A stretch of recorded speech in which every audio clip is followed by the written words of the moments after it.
ஜனம் தமிழ் நேயர்களுக்கு உங்களுடைய வெல்னஸ் குருஜியுடைய அன்பான வணக்கங்கள்.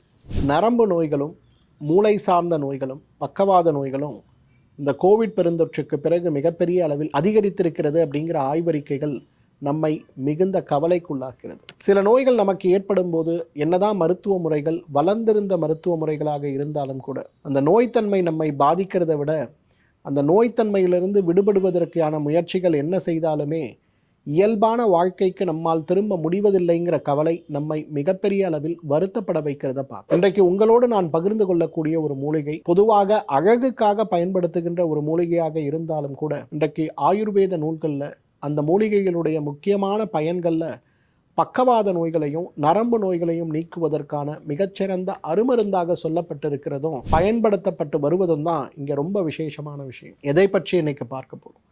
முதியார் கூந்தல் அப்படின்னு சொல்லக்கூடிய தரையில் படர்ந்து வளரக்கூடிய ஒரு செடியை பற்றி தான், கொடிவகை தாவரத்தை பற்றி தான் பார்க்க போகிறோம்.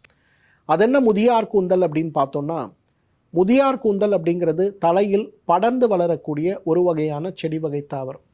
இதோட வேர் ஒரு இடத்துல இருக்கும், ஆனால் கொடி படர்ந்து சுற்றி மிகப்பெரிய அளவில் வளரும்.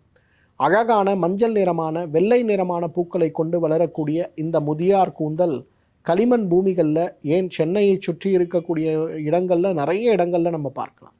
இதோட வேர்பகுதி எங்கே இருக்குன்னு பார்த்து அந்த வேரோடு இதை பிடுங்கி அந்த வேரை பிடிச்சு தொங்க விட்டோம்னா ஒரு பெண்ணுடைய தலைமுடியுடைய கூந்தல் எவ்வளவு அடர்த்தியாக அழகாக இருக்குமோ அந்த அளவுக்கு ஒரு தோற்றத்தை கொண்டிருக்கிறதுனால தான் முடியாத கூந்தல் அப்படின்னு சொல்லக்கூடிய அளவுக்கு முதியார் கூந்தலாக மருவி நிற்கிறத நம்ம பார்க்கிறோம். பிரசாரணி அப்படிங்கிற பெயர்ல அழைக்கப்படக்கூடிய இந்த முதியார் கூந்தலுடைய மிக முக்கியமான மருத்துவ குணம் பக்கவாத நோய்களுக்கு இது ஒரு மிகச்சிறந்த மருந்துன்னு சொல்லலாம். யாருக்கெல்லாம் வீட்டில் பக்கவாதம் ஏற்பட்டு சிரமப்பட்டு கொண்டிருக்கிறோமோ, யாருக்கெல்லாம் உடல்ல பக்கவாதம் ஏற்பட்டு குணமடைந்து நம்முடைய இயல்பான வாழ்க்கைக்கு திரும்பி இருந்தாலும் கைகளுடைய இயக்கம் கால்களுடைய இயக்கம் பலவீனமாக இருக்கிறது அப்படிங்கிறத நம்ம பார்த்து கொண்டிருக்கிறோமோ, நம்ம அனைவருமே முதியார் கூந்தல் அப்படின்னு சொல்லக்கூடிய அந்த ஒரு செடியுடைய சூரணத்தை எடுத்து 300 மில்லி தண்ணிக்கு 3 கிராம் அளவு சூரணமிட்டு கொதிக்க வைத்து 100 மில்லியாக குறைத்து வடிகட்டி காலை ஒரு வேளை மாலை ஒரு வேளை உணவுக்கு முன்பு நம்ம சாப்பிடும்போது ஆரோக்கியத்தில் ஒரு மிகச்சிறந்த மாறுதல் ஏற்படுவதை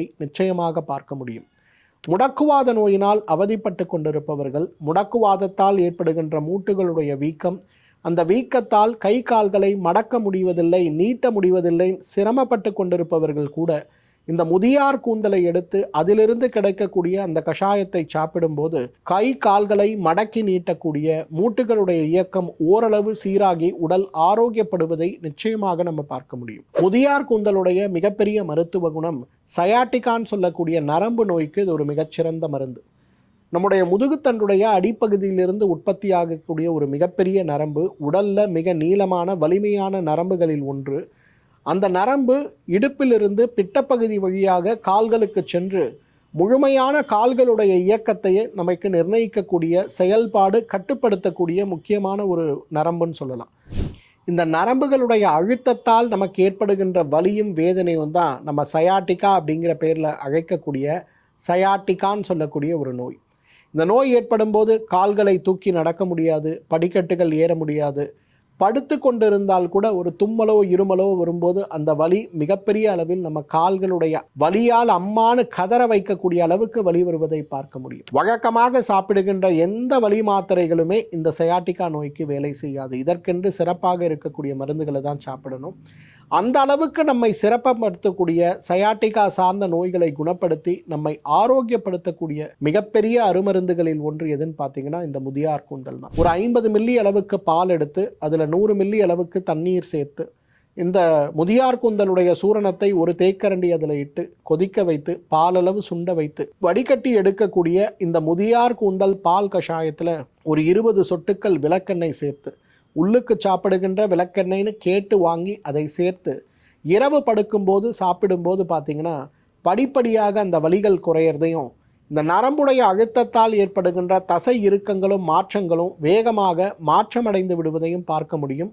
அந்த அளவுக்கு மிகப்பெரிய அளவு நமக்கு பலன் கொடுக்கக்கூடிய அருமருந்துகளில் ஒன்றாக இந்த முதியார் கூந்தலை நாம் பார்க்கலாம். முதியார் கூந்தலுடைய மிகச்சிறப்பான மற்றொரு மருத்துவ குணம் மூட்டு வலிகளுக்கும் ஆறாமல் இருக்கக்கூடிய கவுட்டுன்னு சொல்லக்கூடிய ஆர்த்ரைட்டிஸ் நோயினால் ஏற்படுகின்ற மூட்டு வலிக்கும் ஒரு மிகச்சிறந்த மருந்துன்னு சொல்லலாம். பொதுவாக மூட்டு வலிகள் மூட்டுகளுடைய தேய்மானத்தால் ஏற்படுவதாக இருந்தாலும் சரி, அல்லது யூரிக் ஆசிட் சார்ந்த உப்புகள் நம்ம உடம்புல மிக அதிகமாக மாறி அதால் ஏற்படுகின்ற மூட்டு வலிகளாக இருந்தாலும் சரி, இந்த மூட்டு வலிகளையும் அதே நேரத்தில் கவுட்னால ஏற்படுகின்ற மூட்டு வலிகளையும் வீக்கங்களையும் சிகப்பு நிறமான தோல் மாற்றங்களையும் அந்த இடத்தில் இருக்கக்கூடிய கழிவுகளையும் வெளியேற்ற வேண்டும் அப்படின்னு நாம் நினைக்கும் போது மிகப்பெரிய அளவில் நமக்கு உதவி செய்கின்ற அருமருந்து எதுன்னு பார்த்தீங்கன்னா இந்த முதியார் கூந்தலை நம்ம சொல்லலாம்.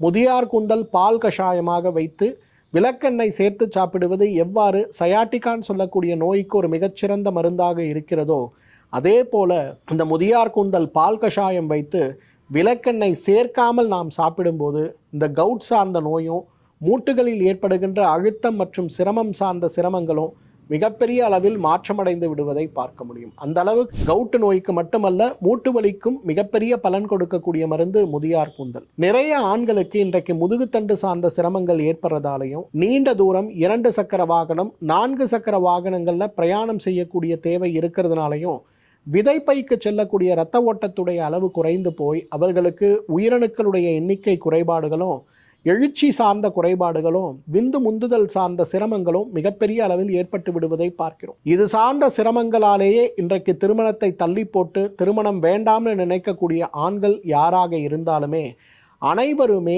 வெறும் இந்த முதியார் கூந்தலுடைய பால் கஷாயத்தை இரவு படுக்கும்போது சாப்பிடுவதை ஒரு உணவு முறையாக வைத்துக்கொண்டு ஒரு 48 நாட்கள்னு சொல்லக்கூடிய ஒரு மண்டல காலம் தொடர்ந்து பின்பற்றும் போது அவர்களுக்கு விதைப்பைக்கு செல்லக்கூடிய இரத்த ஓட்டங்கள் சீராக்கப்பட்டு உயிரணுக்களுடைய எண்ணிக்கை குறைபாடுகளில் இருக்கக்கூடிய மாற்றங்கள் அடைவதையும், எழுச்சியின்மை சார்ந்த சிரமங்கள் குறைவதையும், அதைவிட முக்கியமாக எழுச்சி நன்றாக மாற்றம் அடைவதையும் நிச்சயமாக பார்க்க முடியும். அந்த அளவுக்கு எழுச்சியின்மை சார்ந்த சிரமங்களை உடலை ஆரோக்கியப்படுத்தி இன்றைக்கு ஒரு அழகான வாரிசுவை உருவாக்கக்கூடிய அளவுக்கு ஆண்மைத்தன்மையை மீட்டு கொடுக்கக்கூடிய ஒரு அழகான மருந்தாக இந்த முதியார் கூந்தலை நாம் சொல்லலாம். முதியார் கூந்தலுடைய மிக முக்கியமான மருத்துவ குணங்களில் ஒன்று தலைமுடி வளர்ச்சின்னு சொல்லுவோம். பொதுவாக யாருக்கெல்லாம் நல்ல ஆரோக்கியமான தலைமுடி வேணுமோ, முதியார் கூந்தலுடைய சூரணம் அல்லது முதியார் கூந்தல் தாவரத்தை எடுத்து நல்ல மைய ஒரு பேஸ்ட் போல அரைச்சி, சூரணமாக இருக்குன்னா வெந்நீர் கலந்து அதை ஒரு பேக் போல செய்து தலை முழுவதும் நம்ம எங்கெல்லாம் தலைமுடி வேணும்னு நினைக்கிறோமோ அந்த இடங்கள்லாம் ஒரு 10 போல போட்டு குறைந்தது ஒரு 1 மணி நேரம் அல்லது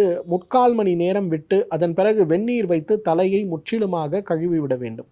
இதை வாரத்துக்கு 2 முறை அல்லது வாரத்துக்கு 1 முறை இதை ஒரு பிராக்டிஸாக நம்ம செய்ய ஆரம்பிச்சோம்னா மிகப்பெரிய அளவில் தலைமுடி சார்ந்த சிரமங்களும், பொடுகு சார்ந்த சிரமங்களும், தலைமுடி உடைதல் சார்ந்த சிரமங்களும், தலைமுடி ஜீவனற்று இருக்குன்னு சொல்லக்கூடிய சிரமங்களும் மிகப்பெரிய அளவில் மாற்றமடைந்து விடுவதை பார்க்க முடியும்.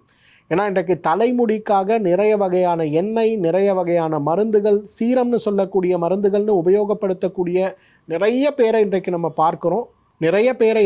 பார்க்கிறோம். அவர்கள் அனைவருக்குமே தலைமுடி சார்ந்த சிரமங்களை மாற்றி ஆரோக்கியமான தலைமுடிக்கு உதவி செய்யக்கூடிய மிக அழகான ஒரு அருமருந்தாக இந்த முதியார் கூந்தல் இருக்கிறத பார்க்கிறோம். பொதுவாக நம்ம கிராமங்களில் இன்றும் உண்டு. முதியார் கூந்தல் முழு தாவரத்தை கொண்டு நல்லா போட்டு இடித்து அரைத்து எடுக்கக்கூடிய விழுது, அதிலிருந்து பிழிந்து எடுக்கக்கூடிய சாறு, இந்த சாறுல சோற்றுக்கற்றாழை போட்டு வெந்தயத்தை போட்டு நன்றாக ஊற வைத்து அதன் பிறகு இதுல தேவையான அளவு எண்ணெய் கலந்து சூரிய புடம்னு சொல்லக்கூடிய அளவுக்கு 48 நாட்கள் ஒரு வெள்ளை துணியை கட்டி சூரிய புடத்தில் வைத்து பிறகு வடிகட்டி எடுக்கக்கூடிய அந்த எண்ணெயை தலைக்கு தடவி கொள்ளக்கூடிய பழக்கம் இன்றைக்கும் கிராமங்களில் இருக்கிறத பார்க்குறோம். இந்த முறைப்படி செய்கின்ற அந்த எண்ணெய்க்கு தலைமுடியை பலமாக்கக்கூடிய சக்தி இருக்கு அப்படிங்கிறது இன்றைக்கு அறிவியல் பூர்வமாக நிரூபிக்கப்பட்ட உண்மைனே சொல்லலாம். முதியார் கூந்தல் அப்படிங்கிறது தலைமுடி சார்ந்த பொருட்கள் அப்படின்னு நீங்க பார்க்கக்கூடிய எல்லாத்திலுமே இன்னைக்கு முதியார் கூந்தல் இருக்கிறத பார்க்கலாம். ஆனால் முதியார் கூந்தலுடைய மிகப்பெரிய மருத்துவ குணம் நரம்பு சார்ந்த நோய்களும், மூளை சார்ந்த நோய்களும், இரத்த குழாய் சார்ந்த நோய்களும், நரம்புகள் வலின்னு சொல்லக்கூடிய நோய்களும், மூட்டு வலிகளும், கவுட் ஆர்த்ரைட்டிஸ் மற்றும் ருமட்டாய்டு ஆர்த்ரைட்டிஸில் ஏற்படுகின்ற மூட்டு வலிகளையும் மாற்றக்கூடிய, குறிப்பாக சயாட்டிகா நோய்க்கு மிகச்சிறந்த மருந்து இந்த முதியார் கூந்தல்னு சொல்லலாம். இந்த முதியார் கூந்தலை உட்புறமாகவோ அல்லது வெளிப்புறமாகவோ மருந்தாகவோ அல்லது உணவாகவோ பயன்படுத்துகின்ற ஒரு வழக்கத்தை வைத்து கொண்டாலே நம்மாலும் ஆயுள் முழுவதும் ஆரோக்கியமாக வாழ்ந்திட முடியும். மீண்டும் மற்றொரு ஆரோக்கிய குறிப்போடு உங்களை சந்திக்கிறேன். அதுவரை உங்களிடமிருந்து விடைபெறுவது உங்களுடைய வெல்னஸ் குருஜி. நன்றி, வணக்கம்.